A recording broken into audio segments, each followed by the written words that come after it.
Hello everybody. I've gotten quite a few requests to respond to this funny video about, and we got what looks, some people call it a do-si-do square dance, some people call it ring around the Rosie. So the short response is, this is a great little floppy set that the Warriors have run for years. They don't always lock arms, but when they do, it's pretty funny looking. As early as 2015, I was writing articles about the Warriors running floppy. So unfortunately, I don't have video of them locking arms. I wrote, the Warriors have their own version of floppy I've never seen another team run.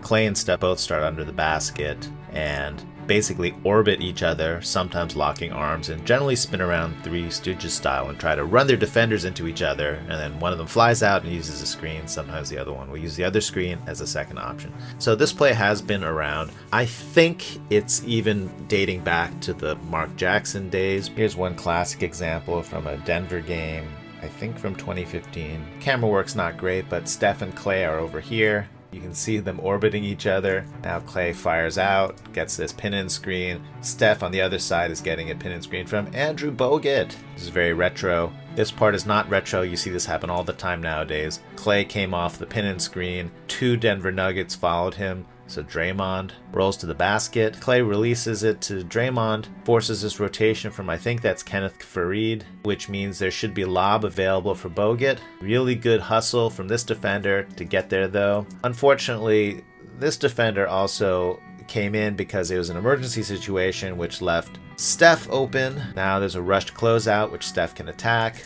These are the good old days when Draymond, you might put him in the corner and think he could hit a 3. Steph tries to fire a pass to him, but it really good defense here. It just ricochets off of this arm. And back in 2015, if Andre Iguodala had a lane, he would do that as many times a game as he wanted. He did not have to ration this out to, once a month. This play wasn't just a Steph and Klay play. Even the deep bench would run it. This is from the 2016-17 season. I wonder how many players you can recognize. In the old days, you'd always start with this back screen, and the shooter would cut under the basket. Here, another shooter is cutting under the basket. Now they're going to do the ring around the Rosie, spinny thing, square dance, whatever you want to call it. Then they're going to fly out in different directions. Here, Ian Clark is going to come and get this pin down from Damian Jones. And on the other side, Pat McCaw is going to take this pin and screen from Michael McAdoo.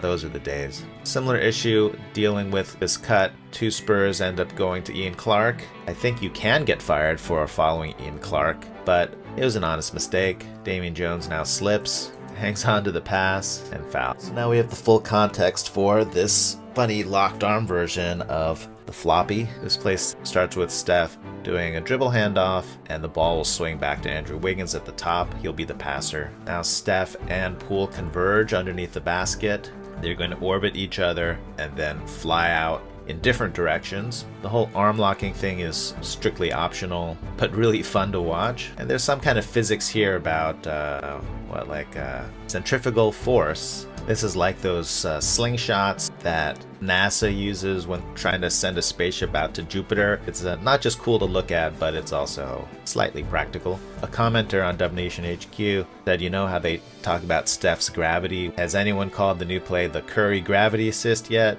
Very practical. And then followed up with the orbital slingshot. Looney sets the pin in for Steph, who gets the ball. The Grizzlies, to their credit, do not both jump at Steph, so this is good training. I think the Grizzlies have shown a lot of discipline on a lot of Warriors actions, even though they've been burned by plenty of other actions. Steph decides to attack, and he gets the foul. Another commenter, sorry I can't find the comment, at Dubnation HQ said that Steph and Klay got the idea for linking arms from Kyle Korver, who played with Klay on the FIBA 2014 team. So good ideas do spread. The problem with the locking arms thing is that it's a little bit illegal. If you nail someone with your arms as you're spinning around, then that will be an illegal screen. It reminds me of this great old idea from Reddit. Someone asked, why can't 4 Warrior starters lock arms and form a ring around Steph Curry? And the problem is that these would be illegal screens. The NBA referees felt like they had to respond to this because this idea went around like wildfire a few years ago.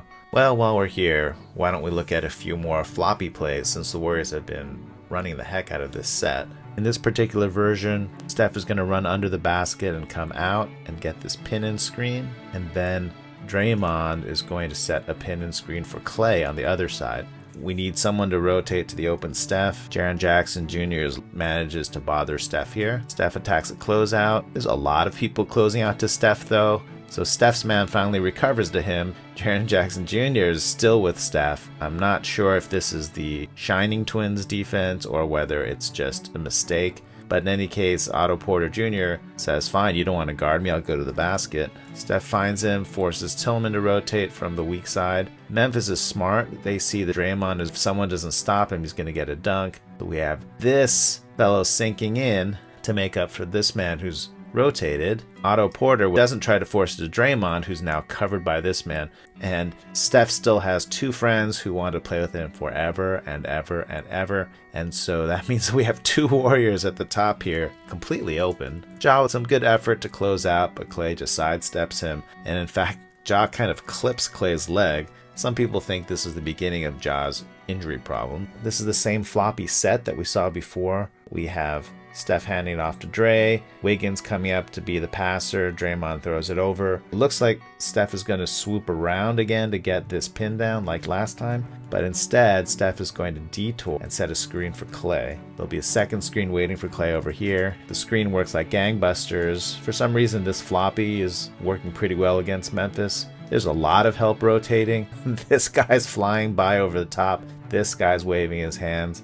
Who's the open man? Draymond cutting to the basket. Steph is clearing out to the corner. His defender will never leave him. This guy doesn't want to leave Otto Porter Jr. Draymond will be completely open under the basket. Unfortunately, Klay does not care or does not see him. And I don't know, he just maybe maybe Klay just is feeling the pressure of the soft double team, so he throws it out to the release man, throws it out to Otto Porter. Draymond's body language, not anger, but definitely oh shucks, I was open for a dunk. So now we got one guy recovering to Dre. This guy's recovering to Otto Porter. I don't know how on purpose this was, but it was quietly brilliant. Andrew Wiggins is the one standing next to Otto Porter, but Klay just decides to ignore him, and he comes over to get a dribble handoff from Otto Porter. So in theory, that spacing really stinks, but in practice, Ja Morant is just standing here, and he's going to serve as a friendly fire screen on Desmond Bane, who can't follow Klay through Ja Morant. Bonk. So Klay says, all right, I'm free. Thank you for the screen, and thank you for the three. And here's a twist that I think we'll be seeing again. This starts off like a normal floppy. Steph whizzes by, dribble handoff to Draymond. Things already look a bit different since Klay is on this side. Pin down for Jordan Poole coming up, who is supposed to get the ball and be the passer for this floppy, right? Steph's going to come underneath, and he and Klay will come together, right? Wrong. This is a fake floppy, curl, and attack.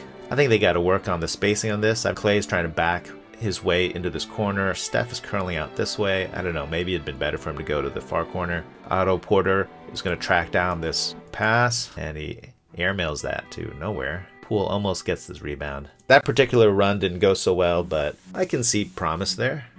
Let's do a retro celebration audit. Good reflexes. Ezeli's up fast. Brandon Rush, even though he's in street clothes, up fast. Maurice Spates, a little slow to get up. Ian Clark here was being hidden this whole time, and he is in full Falcon gear here. Mo Buckets going for the I'm a bemused elder, look at that youngster go look. Andre hunched over. Sometimes he just stays in this low down position and just wanders all over the court. Sometimes I think he goes into airplane mode, and I think that's what Ian Clark over here is looking to do. This is a cross between fly like an airplane, my friend, and I'm holding everybody back from storming the court, but this is a game where all the Warriors were sick for some reason, so there's really no one to storm the court. But we appreciate your civic service, Ian.